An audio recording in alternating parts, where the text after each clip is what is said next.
Alright guys, welcome to another video. It's definitely a good morning because it got frosty. Oh, it's super bright out here. What have you brought?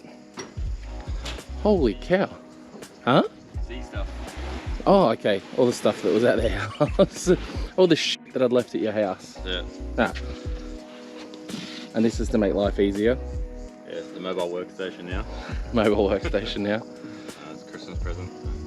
It's a big rally car builder now, which is pretty cool. We are going to rip the engine out of the Z today. We know why it's blown up. It's knocking again. It did good for 5 laps. The oil temp climbed to about 130, 135 I think. Yeah. On like the 5th lap.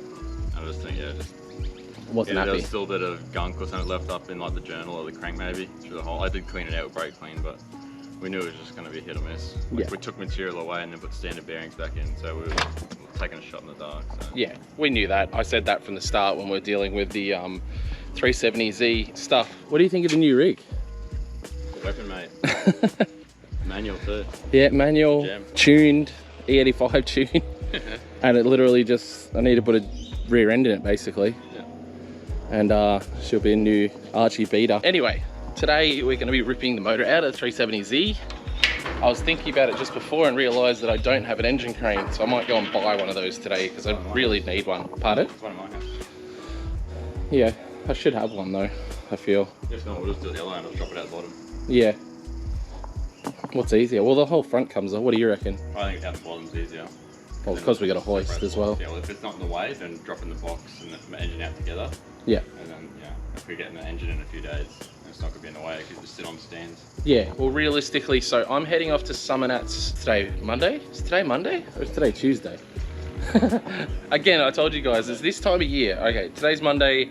I leave Wednesday for Summernats, and then I get back on Monday, which is when everything's open. So my plan at this stage is to try and find a motor somewhere between Canberra and Brisbane on the way back.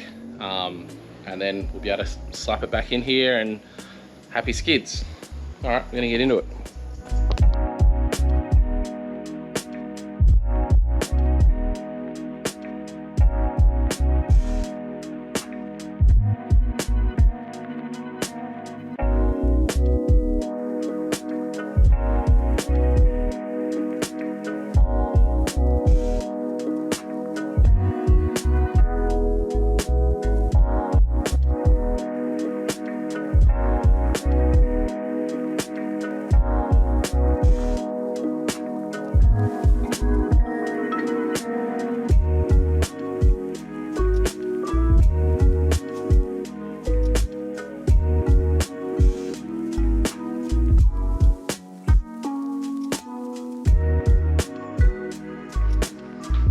Alright, so I'll explain where we've got to.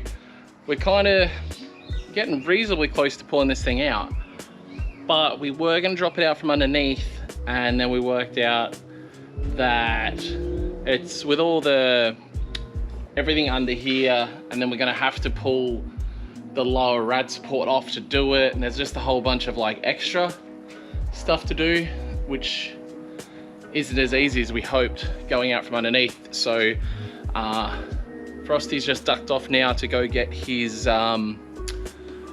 engine crane. I just went and put back in some of the stuff that I pulled out so we can basically potentially drop this down. I think we're gonna basically just pull the whole front off the car, and yeah, that's the plan at this stage. Pull the whole front off the car, that way the motor can come just straight out the front, less hassles, and we'll keep going. Right, so what we're preparing for at this point is basically headlights come out with like 3 bolts, probably meant to have more than 3, but that's all I have in there. But the whole front of this car literally just comes off. We took off the Frosty Fab bash bar, again, what, 4 bolts on each side. And we've got another handful of bolts here, and there was that rad support bit, which I'm actually not sure if it's going to make its way back on. We may end up just running bonnet pins on this car, only because it's a whole bunch of stuff, extra weight and extra complicated. Like, it wouldn't really hold any strength or anything, would it? Well, plastic anyway, so it's just No, that's a metal, but it's like, it doesn't use floppy, it's just onto plastic. it goes down. Yeah.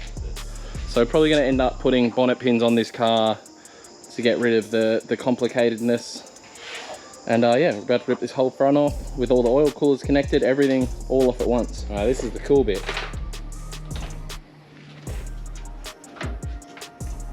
Wait, what's the zip tie? There's zip ties onto it down here that need to be cut, actually. The front fell off? What do you mean the front fell off? So cool. I fucking love that. So there's the whole front of the car just gone.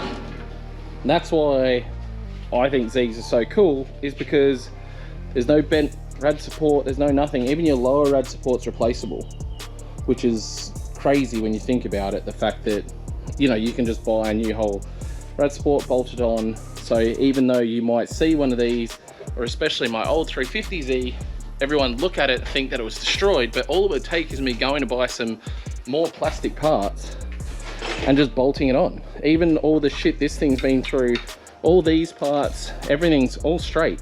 You just bolt on fresh parts and go again, which is super rad. All right, it's about time, guys. Engine crane inbound, everything from underneath, all that. Again, huge thank to Frosty, but we are pretty much ready to yank her. Unreal. In what, an hour? Yeah, about that. Including a drive home and everything? Yeah. Unreal. It's crazy how fast these cars come apart.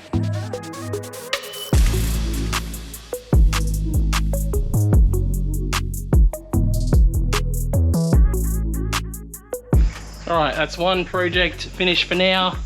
We do need to strip some bits off. Clutch is an obvious one, but I'm not sure what else we gotta have stripped off, and try and give this engine bay a clean up like all the YouTubers do. It does need a clean up though. What we're getting onto now is Adam's 180. We got a new Deutschwerks fuel pump, and I believe the fuel pump on this thing's dead. Can we test it with 12 volt when we pull it out to maybe see if the pump's dead? Yeah. So yeah, while Nick was here, I figure we may as well do this, because then we can do a little bit of diagnosis and make sure it was actually the pump that was dead and not some... Okay, we're back. Battery went flat. What's new? Nick's probably got a fuel pump out. Nah, I was gonna say, knowing you, you probably got a fuel pump out quicker than I can change the battery in the GoPro. 8,000 different nuts on this one. Yeah, it's been molested a little bit. I do have a wasp issue which I need to sort out. There's a wasp nest under here somewhere.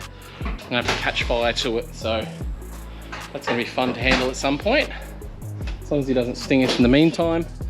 But yeah, so we're ripping the fuel pump out, chuck a new fuel pump in, and hopefully this car's ready to rip again, because it was running great until I believe the fuel pump died. So definitely no fuel pump like noise or pressure, so fingers crossed that's the issue.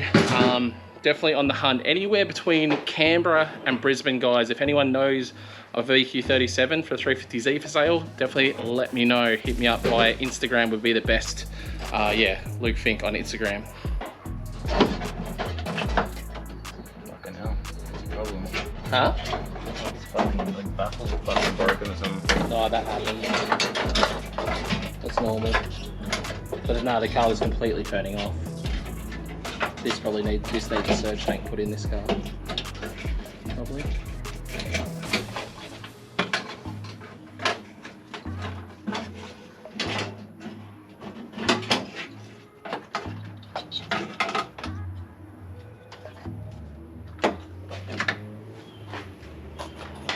Alright, so the baffle inside the tank had gone broken off, which any of you S chassis boys know about how these baffles go bad and they break off and start sloshing around inside the tank. And what's been happening is this has actually been going across and smacking into the positive, which super good spot.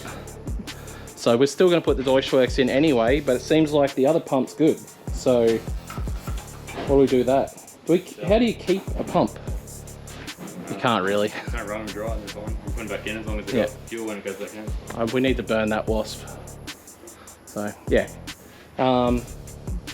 Yeah, so we're not going to put this one back in. We'll still put the Deutschwerks one in. But yeah, pump seems like it's good. It was just arcing out, which makes sense because only doing it when I was transitioning to the right, it was arcing out. So that makes full sense. It was just thought for sure it was a pump, and obviously every time you'd switch, it would hit that arc out, blow the fuses. Which makes perfect sense now I think about it. Oh well, it's good news.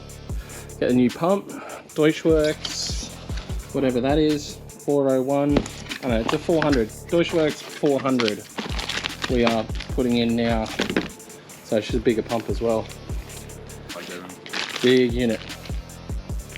I know Adam runs these on all of his cars, so he said put that in this. So we may have probably more fuel pressure. I've got a fuel pressure reg on this anyway, I'm fairly sure. All right, the old Deutschie, ready to go back in. The normal hose clamp. That is the way to do it, guys, by the way. Hose clamp, foam, mint. So we're gonna see how this goes from a point of view of not having the main baffle in the tank anymore. Sometimes these will still work fine, and other times you'll either need to have a full tank of fuel to make it not surge, or even then sometimes it still surges. So we'll put this in, we'll see how it all goes.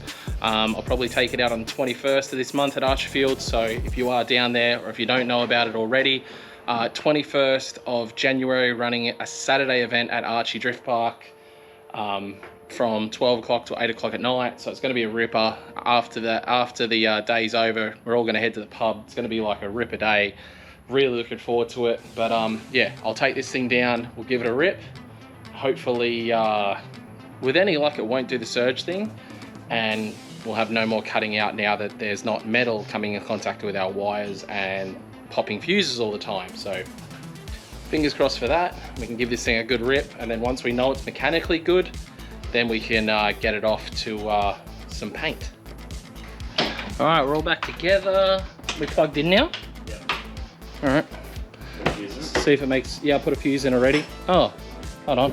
First time this car's been started since before I went away. So I think I drifted this just before I went away. So say 2.5 months it's been since this car started. It's E85 on an Is-Tune. Check this out. Is that not insane? That's ridiculous. Every time, even when it's cold. It's the best starting E85 car literally I've ever encountered in the world for some reason. So yeah, looks like she's fixed now. I guess we'll let it run for a bit, let the fluids run, because it, again, hasn't been started for like 2 months, and get her back down the track on the 21st for a test. Looking forward to it, actually. Like I said, we do have guests coming into town, so we do kind of want to have this ready to go for when they come, because Adam's said that they can drive it as long as they pay for repairs. So